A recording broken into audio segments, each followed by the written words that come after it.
We talked about the Stillwell Stars at PCA. Yeah. How's your response been on those? Well, the thing about Stillwell Stars, it's just so unique and different that it's right now in its sampling phase. You know, you have 4 different blends. They're all very unique and different from one another. So it's an intriguing line. I mean, there's never been a luxury pipe tobacco cigar in the handmade segment before. So at this point, the sales are phenomenal on it because consumers are just trying them for the first time. I mean, we just began shipping them in November. We only shipped half as many as what the initial order was to begin with. The other half will go out at the end of this month. And then we have back orders on Stillwell Star all the way through the summer. So that's if nobody orders anything more, it's all sold. But again, you're in the sampling, it's new, it's really different, unique. So a lot of people are trying it. Now, does that mean that they're gonna like it, that they're gonna add it to their rotation, that 2 years from now, you know, people are gonna be smoking Aromatic No. 1s or English No. 27s? I really have no clue. It's beyond my control.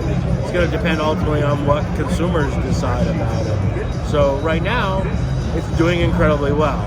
But I don't think that portends to what the future is. The future is just completely undecided. And you've got the Paladins. Yeah, the Paladins, well, the reception on Paladin has been really good. I mean, you saw we got number 2 in consensus right on Paladin, and it only shipped 2 weeks before the end of the year, and it still managed to grab a number 2 spot. I mean, most people haven't smoked it, and most people haven't reviewed it yet. So, look, I'm biased. I think Paladin is an amazing cigar. It's Sin Compromiso, just amped up a little strength-wise, a little bit of really select Pennsylvania seed leaf. It's pressed differently than the other Sins. It's done in a more traditional trunk prensado, a little firmer, slows the burn down, makes the smoke a little cooler. So it's a little stronger, but yet by trunk pressing it, I kind of slow it down a little bit. Because in the end, I want it to still be Sin Compromiso. I want it to be that smooth, flavorful, but instead of it being medium bodied, it's more like medium fullish, you know what I mean? It's just a little bit tick up. And then we age them a full year. So, I mean, they have the benefit of spending an extra year in the cool rooms more than most cigars. So, I think that the cigar itself is exceptional. I mean, the thing is, it's a $29 cigar. How many $29 cigars can you really sell? I'm not expecting Paladin de Saka to be some like crazy, like, it just isn't. It's a cherry on top of the Sin Compromiso line. It's something that when you want something a little celebratory, something a little extra special, you know, look, there'll be people that will, because everybody's wallet's different. There will be the consumer. There's consumers out there that all they smoke is Dabo. All they smoke is Opus X. All they smoke is Atabay. Well, it's right in the price point for those guys, but I don't really think about Paladin de Saka from a sales perspective. I just think about more of what it says about Sin Compromiso and the line and where it fits in and provides that little, something a little special. And I think it is special. I really love the way that smokes. And then I got a 10-pack of the Meat Lovers from Dave. Oh, Red Meat Lovers, yeah. Red Meat Lovers is, you know, started like, what, a little over 3 years ago, I guess. It's just a shop exclusive. And every year it just keeps selling more and more and more. I think we're going to try to explore whether we can make it into a real line of cigars with multiple sizes. I don't know that the math will work on it. I mean, because it was never designed to be a brand that was wholesale to other retailers. So it makes the price point really difficult. You know what I mean? Because the reality is, Red Meat Lovers sold the traditional way. It's a $15 cigar. Well, it can't be a $15 cigar in a bundle, right? So now you got to put box on it too. So now it's not a $15 cigar, it's a $17 cigar. And I don't know. I mean, the blend is really good. It's really solid. A lot of people love it. I mean, sales today are like literally 10 times what they were from when we started. But whether we can, I mean, we can keep growing what we have and keep making what we have, but whether we can take it to another more wider, I just don't know whether the math makes sense. You know, because when a guy buys a Red Meat Lovers and he spends what, $12 on it, he's getting a hell of a cigar for $12. He really is. You know, that's a cigar that's, you know, it's there with Liga Privada, it's there with those top of the line Maduro cigars. It is. And it's really good after steak dinner. Everything's good after steak dinner. Right? Everything's good during the steak dinner. I don't smoke in the house, so.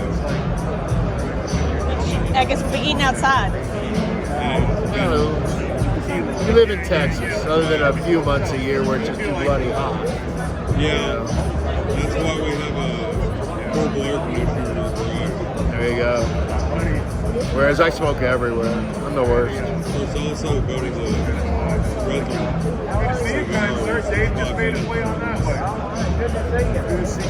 So a good show so far? Yeah, I guess. I don't know. So disconnected from sales. I have no idea.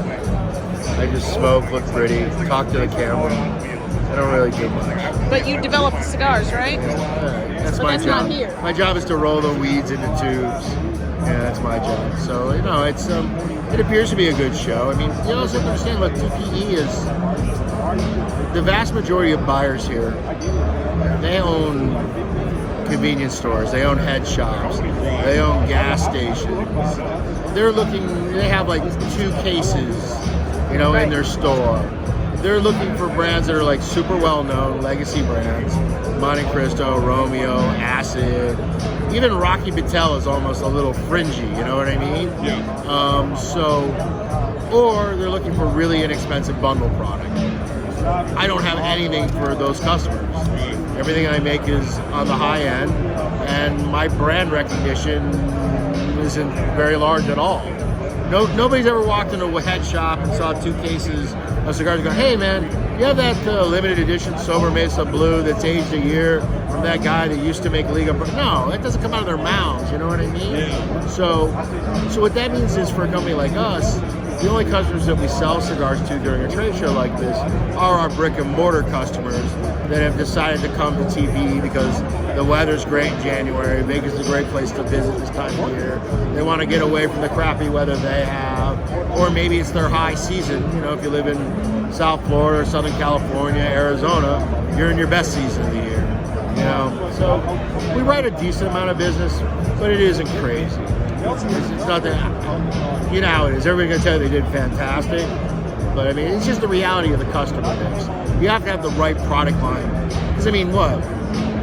80+% of the show is not handmade cigar. Yeah. Maybe 90% of the show is not handmade cigar. So this show is Yeah, I mean, the show is geared towards a discount tobacco outlets. You know, that's the stores that they're buying their bongs and their glassware and their rolling papers and their CBD products and all the other stuff that they would have in their shop, and they just happen to have cigars too. But they're not looking for brands like Dunbarton Tobacco and Trust. Just the same way as we're not looking to sell them cigars either, because our cigars would do terrible in their stores. You know, they don't have the customers for Well, it. it's like when you, Bill Fink got him. Yeah. So Mesas and ended up having to cut him out. Yeah. And what's funny, you mentioned Bill. Bill just came back on his account because now he has demand for it. Oh, does So he? Bill, yeah. Well, he has upscaled a little bit. Yeah. They- Well, it's not even an upscale. Bill, again, look, every retailer is different. Bill's shop is a great shop. It's one of the best in the country. But it focuses on legacy, well-known brands. Padron, Oliva V, Fuente, Romeo. It's not typically the type of store that, you know, the smaller craft boutique cigars are sold out of. That's not who his customer is.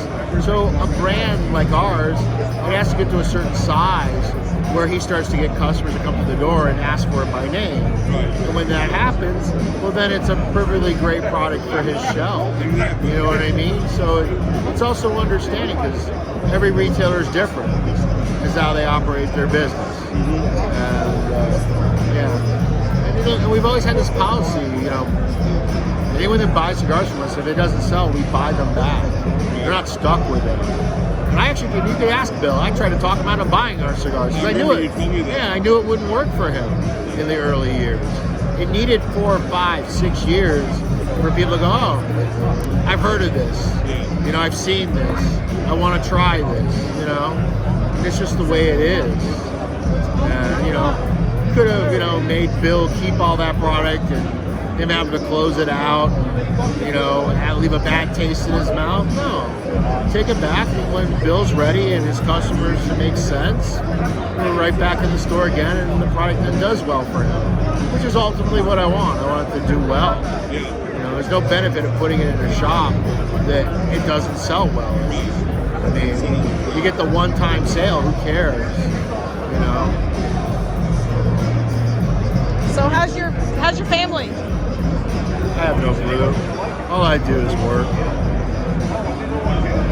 So, how you doing, Mr. Rumble? Hey, I was just about to tell a story about, like, the great thing about your